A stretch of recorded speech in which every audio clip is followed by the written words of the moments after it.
Datanglah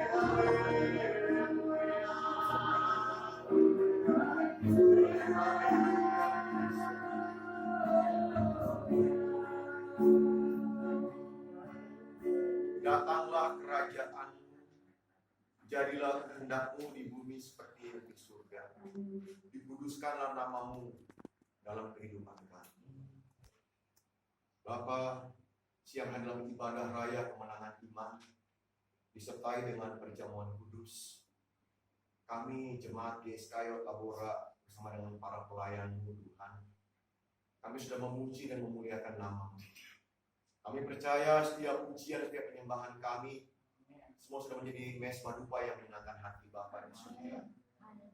Dan tiba saatnya Tuhan, kami akan mendengarkan suara kebenaran. Bapa, dalam menghadapi situasi dunia yang semakin jahat pada hari-hari ini, situasi dunia yang tidak menentu, bahkan situasi dunia yang kadang-kala Tuhan tidak bersahabat dengan kami butuh suara kebenaran. Sampaikan Tuhan suara kebenaran pada siang hari ini. Biarlah suara kebenaran boleh menjadi Tuhan di mana palu godam, Tuhan di mana menghancurkan segala pekerjaan kuasa iblis. Palu godam yang menggetarkan kehidupan kami Bapa. Terima kasih ya Roh Kudus. Mari Kau berfirman pada siang hari ini. Kuasai hati pikiran kebenaran kami. Kuatkan umat-Mu yang lemah, yang sakit Tuhan sudah sembuhkan. Yang mengalami masalah keuangan, mengalami ekonomi guncang dipulihkan. Yang mengalami masalah rumah tangga, hubungan yang retak antara orang tua dengan anak. Anak-anak yang tidak kembali, Tuhan akan kembalikan. Bahkan orang tua dengan anak yang retak akan diperdamaikan, dipulihkan. Terima kasih Bapak, terima kasih Tuhan. Segala kuasa iblis, segala kuasa roh jahat yang membelenggu, kami patahkan, kami hancurkan dalam nama Yesus. Biar Roh Kudus menghadir menguasai hati pikiran kami. Kami sambut berucap syukur. Dalam nama Yesus. Haleluya. Amin. Kita beri penutup pada siang hari ini. Shalom. Shalom. Apa kabar Bapak Ibu sekalian? Semua bisa dilewati. Bapak Ibu saudara sekalian, sebentar kita ada perjamuan kudus. Sebelum kita beri perjamuan kudus, saudara kita gunakan suara Tuhan. Saudara tadi di dalam doa, entah kenapa Roh Kudus mengingatkan saya untuk menyampaikan doa Bapa kami. Dalam doa kami itu ada satu hal yang penting yang disampaikan kepada kita. Saudara, dalam kalimat datanglah kerajaan-Mu, jadilah kehendak-Mu di bumi seperti di surga dan dikuduskanlah nama-Mu. Ini berbicara tentang bagaimana pengorbanan Yesus saat itu. Saudara, berbicara tentang kerajaan Allah, kerajaan surga. Kerajaan surga itu saudara bukanlah dipersen kepada kita. Kerajaan surga bukannya barang murahan, bukan yang gampang.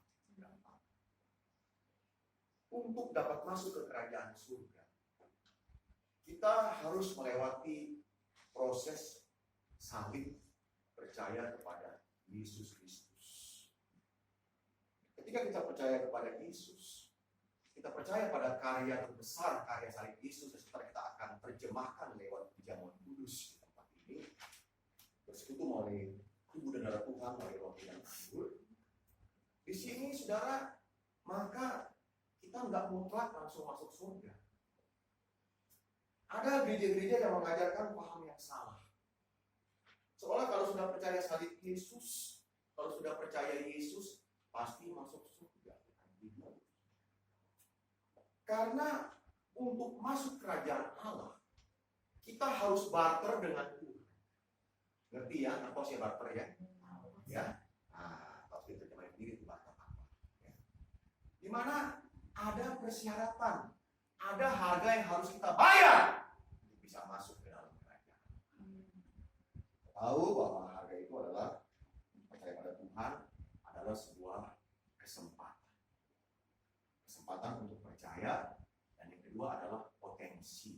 Berarti harus ada usaha, ada upaya untuk percaya kepada Tuhan dan untuk masuk ke kerajaan Allah.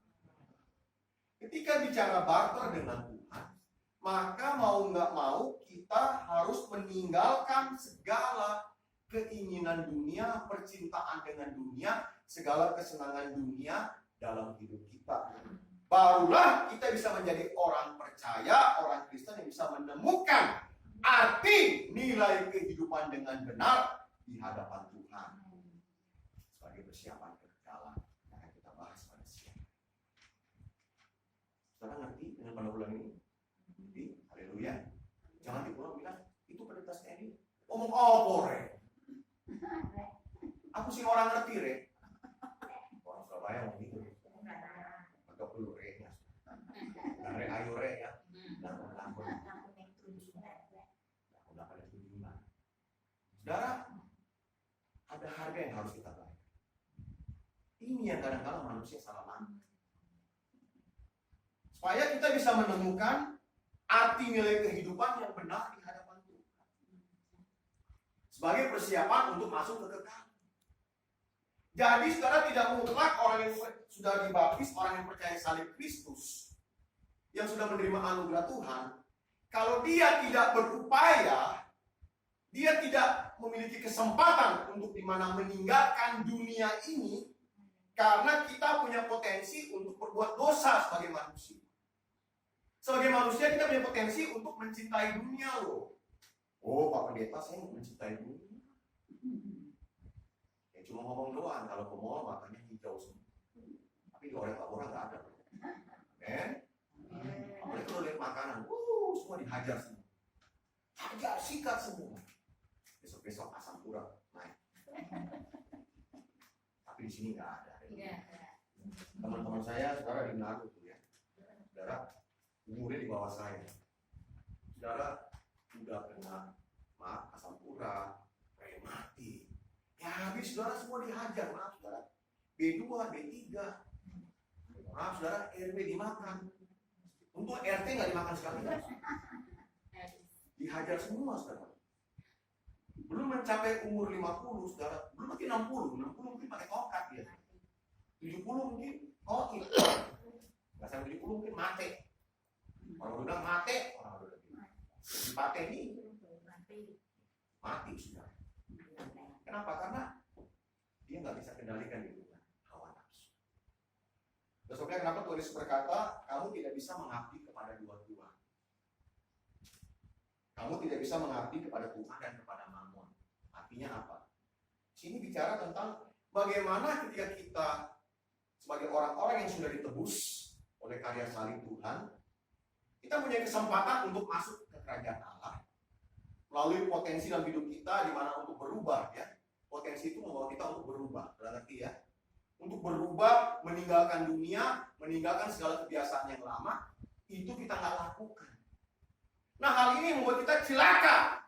Kita nggak bisa masuk ke kerajaan Allah, ke kekekalan. Maksudnya kenapa ketika Sinode GSK didirikan oleh ketua umum kita, Pak Pendeta Dr. Era Susakdono, dia membangun 3 pilar, 3 dasar pengajaran. Yang pertama adalah soal kesucian. Tadi kita akan bahas. Kesucian itu mutlak, penting. Karena kalau kita nggak suci, kita nggak kudus, kita nggak meninggalkan kebiasaan dunia. Marah dosa nggak? Dosa nggak? Gosipin orang dosa nggak? Gosipin orang, saudara suci nggak? Ngomongin orang suci nggak? Nah, ngomongin orang nggak? Wah, neraka. Ampun. Makanya kesucian itu penting. Yang kedua adalah soal kekekalan. Langit baru, dunia baru. Nah ini kerajaan surga. Kita harus barter dengan Tuhan. Haleluya. Kalau kita nggak barter dengan Tuhan, meninggalkan kebiasaan dunia, segala yang najis, yang kotor, pikiran yang kotor, mulut yang jorok, mulut kebun binatang.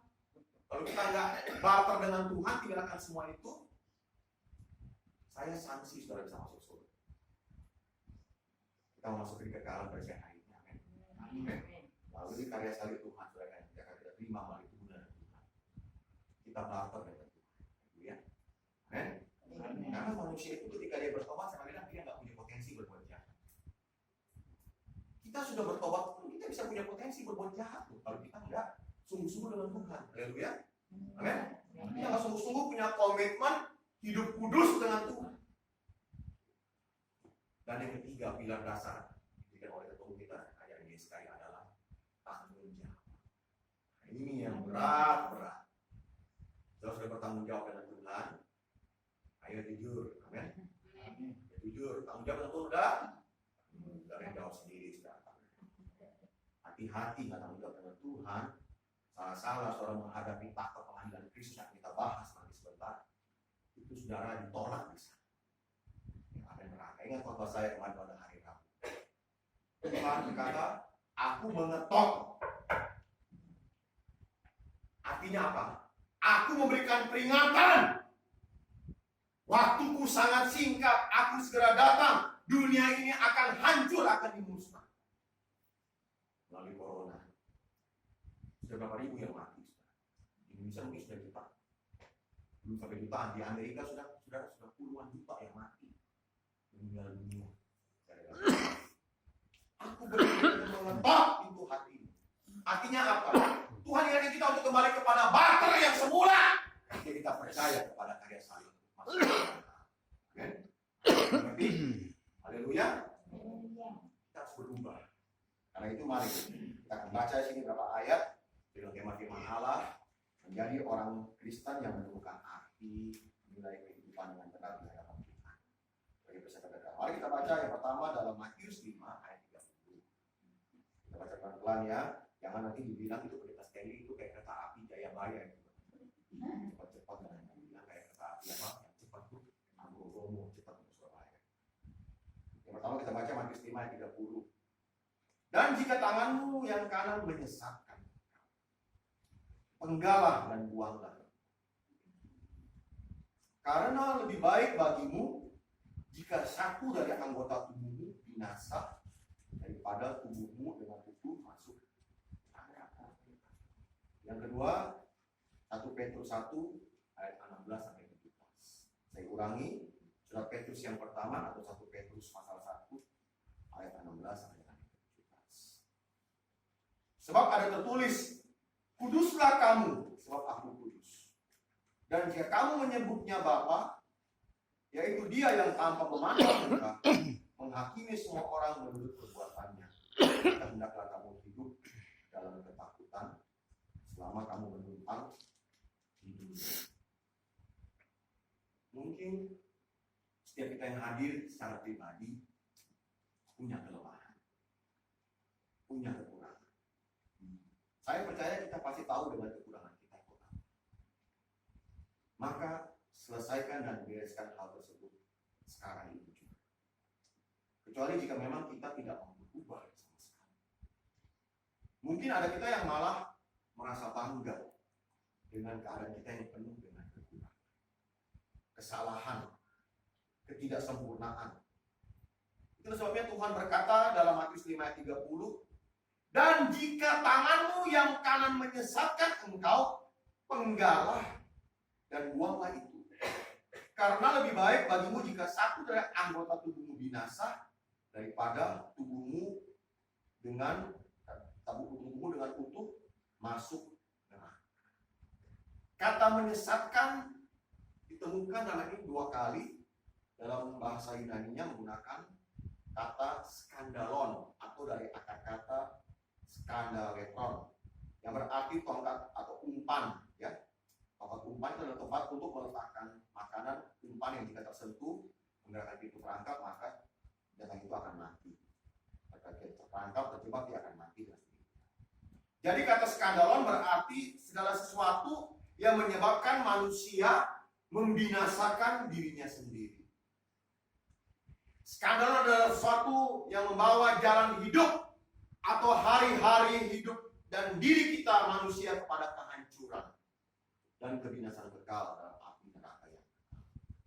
Kita perlu untuk menyadari bahwa maksud dari kata-kata dan ajaran Yesus ialah bahwa segala sesuatu yang menyebabkan kita tergoda oleh dosa sehingga menjadi penghambat bagi kita sebagai orang percaya untuk dapat masuk ke dalam langit baru dan bumi yang baru, kekekalan kerajaan Allah, harus secara tuntas kita singkirkan dalam diri kita dan hidup kita. Kebiasaan yang mengakibatkan kejahatan, hubungan hubungan atau pergaulan yang bisa menyebabkan kita melakukan tindakan yang salah. Bahkan juga kenikmatan duniawi yang membawa kita kepada kehancuran. Semua harus secara tuntas dibuang dalam hidup dan diri kita. Seperti sebuah penyakit yang harus dibuang dengan operasi. Demikian juga perkara tersebut harus dibuang secara tuntas dari diri. Oleh karena itu, sebagai orang percaya yang sudah menemukan arti nilai kehidupan dengan benar di hadapan Tuhan siang hari ini, ayo, marilah kita berubah. Karena bumi ini tidak akan pernah dapat memberikan kenikmatan, kebahagiaan yang kekal, abadi. Nanti di langit baru dan bumi yang baru, kita bisa menikmati. Maka kita yang ada di dunia sekarang juga harus dengan serius dapat membenahi diri kita, harus belajar untuk mulai dari sekarang ini agar supaya dapat mendaftarkan semua kelemahan-kelemahan kita dalam menemukan arti nilai kehidupan yang benar di hadapan Bapa di surga di dalam kekekalan. Dengan menyelesaikan perjuangan iman, pengharapan dan keselamatan kita dengan takut dan gentar sampai selesai dengan sungguh-sungguh sebelum menjadi tindakan, sebelum berbuah dalam perilaku yang nyata dan konkret. Sebab Tuhan punya tatanan, punya desain. Tuhan hanya bisa menasihati, menegur, namun jika orang yang hatinya tetap berkeras, maka Tuhan tidak bisa membela orang semacam itu. Ingat, Tuhan memang memberikan nasihat pada Adam dan Hawa, jangan petik, jangan makan buah terlarang itu. Tapi Tuhan tidak pernah melarang Adam dan Hawa untuk memetik buah tersebut. Dan dengan rasa pilu Tuhan mengusir Adam dan Hawa dari taman Eden. Pada saat kita mulai menemukan nilai kehidupan dengan benar di hadapannya, maka Roh Kudus akan membawa kita untuk bisa berubah. Jadi mulai sekarang janganlah kita berpikir bahwa dengan menjadi Kristen pastilah kita sudah masuk surga, kita sudah sempurna. Tuhan nggak pernah melarang Adam dan Hawa untuk memetik buah itu. Cuma dia memberikan perintah. Jangan kau sentuh, kau makan, kau ambil buah itu, karena pada hari engkau memakannya, engkau akan mati dan engkau telan melanggar. Namun dilanggar. Ketika Adam dan Hawa melanggar, Tuhan dengan rasa pilu, rasa menyesal yang begitu dalam, harus mengusir Adam dan Hawa dari taman Eden. Tuhan sedih. Perasaan Allah terluka pada saat itu. Ketika Tuhan harus mengusir Adam dan Hawa. Saudara, kita manusia, kadang-kadang kita merasa bahwa kita ini udah benar. Padahal kita minta ampun. Kita, brengseknya minta ampun. Kurang ajarnya minta ampun. Bobroknya minta ampun. Tapi masih benar. Gak mau berubah. Tuhan gak pernah maksa saudara kok. Kalau saudara gak mau berubah, yang rugi siapa? Si rugi siapa? Sampean. Kenapa? Dikasih nasihat sama gereja dan sama pendeta firman Tuhan. Suka-suka tuh. Ya sudah sekarang lah. Jadi apa sih?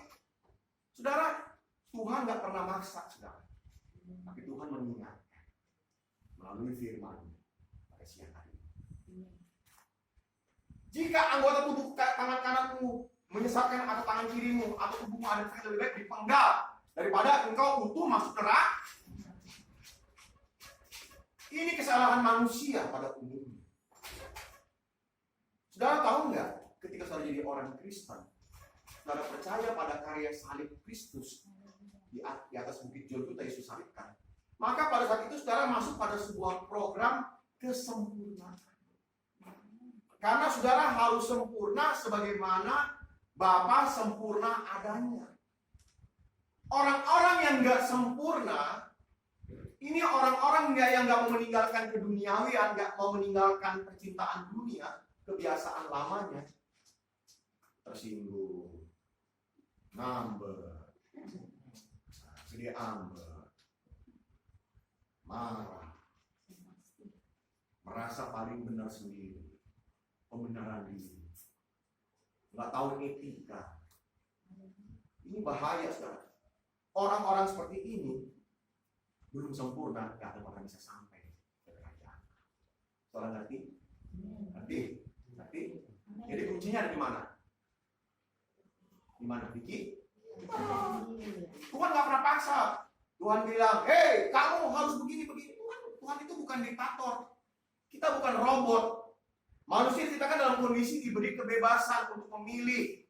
Kita punya naluri, kita punya hati nurani, kita punya kebebasan. Namun, hati-hati dengan kebebasan di balik kebebasan itu akan membawa kita kepada jurang kebinasaan. Pemusnahan, pembinasaan selama-lamanya. Makanya saudara, dari sekarang ayo, mari kita berubah. Ya, berubah. Amin. Saudara, Rabu kemarin saya ikut sur khusus gembala. Minggu kemarin PDP Karel Adrian dengan PDP Yogi Pama tidak ikut karena ini khusus gembala. Pak Eras bicara banyak.